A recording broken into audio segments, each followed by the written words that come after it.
대통령도 마찬가지입니다. 자, 마흔년보다 더 급한 게 한덕수 대통령 권한대행. 여기부터 빨리 결정을 하라 하는데 마흔년을 먼저 결정하는. 자, 과거에 또 하나는 영상이 있어서 또 한번 봤는데 여기 보면은 이 영상에는 5년 전에 문영배가 헌법재판관의 인사청문회를 할 때 그때 장제원 의원이 지금 같은 상황이 꼭 나올 거라고 예상한 장면입니다. 이거 한번 보십시오. 탄핵할 수 있는 권능을 가지고 있는 기관입니다. 무려 이 헌법재판소는 대통령까지 탄핵할 수 있는 권능을 가지고 있는 기관입니다. 무려 5년 전 장제원 의원은 현 헌법재판소 상황을 이미 우려했습니다. 근데 헌법재판소에 이미 3명이 특정 모임 출신들로 채워져 있어요. 9명의 헌법재판관 중에 5명이 특정 모임의 분들로 채워지는 거 아니겠습니까? 이런 것들이 굉장히 우려스럽다는 겁니다. 같은 것을 보고 같은 생각을 하는 사람들끼리 헌법재판소가 구성되어진다? 그러면 우리 사회에 다양한 생각들이 표출되는데 그거를 다양하게 엮어서 헌법을 판단해야 되는 헌법재판소가 일개 서클의 모임이 될 수는 없는 거 아니겠습니까? 일개 서클의 모임이 되어버렸습니다. 이 헌법재판소는 대통령까지 탄핵. 자, 그러니까 이런 자를 임명한 사람이 또 추출한 사람이 문제죠. 지금 이 임명한 사람은 바로 이 이미선과 그리고 문영배는 바로 문재인. 그러니까 똑 자기 같은 자들을 모아가지고 이념 성향이 비슷한 자들. 그러니까 그렇게 장제원 의원이 지적을 하니까 문영배 의원은 그냥 가만히 쳐다보고 있습니다. 너는 말해라. 나는 간다. 이런 식입니다. 그러니까 이자가 지금 뭐 업무 시간에도 도수코함도 쓰고, 자, 김어준도 팔로우하고, 이재명과 관련해서도 지금 이 문자를 쓰고 주고받고, 뿐만 아니라 유엔군이 한국에 참전했는데 여기 관련해서 이 통일을 하려고 들어왔다. 북진 통일. 이런 식으로 해석이 될 수 있는 이런 글을 올리는가 하면은 친북 친중의 글들을 올리기도 하고. 자, 그러니 과거의 재판 판결도 그렇고 정말 황당한 이야기 너무나 많습니다. 그러니까 지금 대한민국의 법조인들의 권위가 땅에 떨어졌다. 더 이상 존경도 그리고 신뢰도 하지 않는다. 그러니 지금 전화 가니까 내 전화번호 어떻게 알았어요? 사무실로 전화해요. 당황해가지고. 자, 이게 지금 헌법재판관들이다. 그러니까 이런 헌법재판관들에게 대한민국 대통령의 운명을 맡긴다는 거, 이게 말이 안 된다는 겁니다. 말이 안 된다. 이들의 과거 행적을 보면 특히나 마은혁은 과거 사회주의 혁명을 추진했던 인물로, 헌법재판관 자체를 못 맡긴다. 주진우 의원이 아주 폭로했습니다. 그러니까 이런 상황들이 지금 대한민국 헌법재판이고 이 자들이 윤석열 대통령을 탄핵하겠다고. 그래서 시초를 다퉈가지고 윤석열 대통령이 투표 인수를 이게 좀 증거로 채택해달라. 바로 개각해버렸습니다. 부정선거 안 하겠다는 겁니다. 검증 안 하겠다는 겁니다. 왜 그렇겠습니까? 자, 이게 문형배도 과거에 이 선관위 위원장을 했습니다. 중앙선관위가 아니라 지방선관위 위원장. 그러니까 이런 자들이 너무나 잘 알고 있다. 자, 그러니까 대한민국은 지금 이 부정선거도 중국 세력들이 기획됐다고 하니까 자, 이게 중국에서 조정을 하고 있는 것 아닙니까? 그러니까 이렇게 가다가는 완전히 나라가 지금 껍데기는 대한민국인데 홍콩과 비슷한 나라로 갈 것 같아서 그래서 젊은이들이 청년들이 길거리에 나와서 스탑 더 스틸 부정선거를 규명하라. 그리고 기본적으로 대한민국 체제를 지키려고 하는 윤석열 대통령의 결단을 지금 보니까 이게 계엄령이 아니었으면 우리가 모르고 쏘아 넘어갈 뻔했다. 그래서 계몽령이라고 하고 있습니다. 자, 헌법재판관들. 자, 이들의 민낯이 하나 둘씩 드러나고 있고 자, 그들을 보니까 정말 어처구니 없는 상황들이 대한민국에 벌어지고 있다. 그래서 지금 대한민국 국민들이 이들만은 안 된다 하고 있는 여론이 폭발하고 있습니다. 성창경 TV였습니다.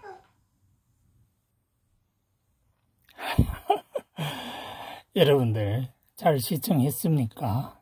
네. 이렇습니다. 헌법재판소가 다시 말해서 사회의 민주주의 사상을 가진 자들이 현재 헌법재판소에 4명이 있다는 것입니다. 그러니 거기에다가 1명을 더 붙여서 어떻게든 윤석열 대통령 탄핵시키려고 하는 겁니다. 참 무섭죠. 예.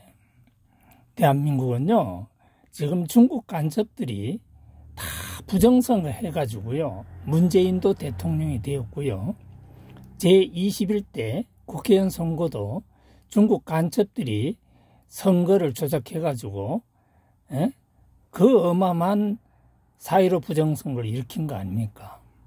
그 다음에 4월 10일 날 선거 이룬 거 4.10 국회의원 선거도 중국 간첩들이 조작해서 오늘날에 지금 이런 일이 벌어진 겁니다. 어떻게 민주주의, 자유민주주의 국가에서 국회의원이 이렇게 많이 나올 수가 있나요? 그건 불가능한 거죠. 바로 이것이 중국 간첩들의 부정선거입니다. 이제 중국 간첩들의 부정선거는요, 한국이 하는 게 아니에요. 미국 도널드 트럼프가 이제 중국하고 정면 대결을 하게 되는 겁니다. 우리는 이제 기다려야 되겠죠. 이재명 같은 사람은요, 이제 중국이 하고 뭐 중국한테 쎄쎄 그러는데, 이재명은요, 큰일 났어요. 미국에서 아마 미국 정부에서 이재명 바로 체포할 수도 있습니다. 그건 그렇고 뭐 이재명이 체포되든 말든 그건 아무 관계가 없고요. 헌법재판소가요, 원래 이 정치 편향성이 있으면 안 돼요.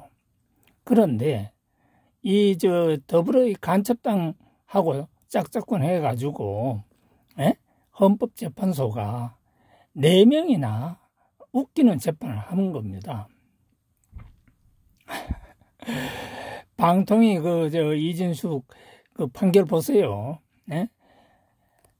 이틀 근무를 했는데 뭘 잘못했다고 탄핵해야 된다고 4명이나 반대한 거 아닙니까? 찬성한 거 아닙니까? 탄핵 찬성을 4명이 한 거예요. 8명 헌법재판관 8명 중에서. 그런데 다행히 탄핵 반대를 4사람이 해가지고요, 기각이 돼서 결국에는 어떻게 됐습니까? 이진숙 방통위원장은 이제 업무에 복귀했죠. 그런데 또 하나 중요한 사실이 있죠. 지금 무엇입니까? 국무총리 한 국무총리 그 탄핵 심판 왜 안 해요? 그런데 2월 3일 날 참 헌재는 2월 3일 날 자기 편 한 사람 더 끌어들이기 위해서 애쓰고 있죠. 그런데 대한민국 자유민주주의 나라가 바보 나라가 아닙니다. 대한민국 자유민주주의 나라는 미국이 한국을 건국한 겁니다. 미국이 한국을 건국한 거예요. 뭐 소련이나 중국이나 또는 뭐 북한이 한국을 건국시킨 것이 아니라, 또 일본이 한국을 건국시킨 것이 아니라 미국이 2차 세계대전 당시 때 원자폭탄 2개를 일본에다가 히로시마하고 나가사키에 떠들어가지고 한국이 느닷없이 독립한 거예요. 그리고 남북한 갈라치기 했잖아요. 북한은 소련, 남한은 미군이, 북한은 소련이 점령을 했었고 남한은 미군이 점령이 있었어요. 여기까지는 점령이라고 하죠. 그런데 점령군이 다 남한은 떠나갔었잖아요. 미국으로. 떠나갔는데 6.25 전쟁이 일어나서 다시 온 거죠. 유엔군이 한국에 와서 한국이 낙동강 전투에서 방어를 해서 오늘날의 자유민주주의 자유대한민국을 만들게 된 것입니다. 아직도 잘 모르시는 분들은 정신 바짝 차리세요. 한국은 미국하고 같은 나라입니다. 미국이 자유민주주의이고 한국이 자유민주주의입니다. 중국은요, 한국을 500년 동안 조선을 지배했던 나라예요. 이번에 중국이 한국을 지배하려고 간첩들 선관에 심어가지고 부정선거 한 거 아닙니까? 그래서 이해찬이가 한국 100년 지배한다라고 하는데 100년 같은 소리 하고 있네. 그러면 창조주님이 안 계시죠? 창조주님이 계셔서 이번에 윤석열 대통령이 대통령 당선되었고, 이제 한국은 창조주님 지상천국 나라가 되었던 것입니다. 감사합니다. 여러분들 행복하시기 바랍니다.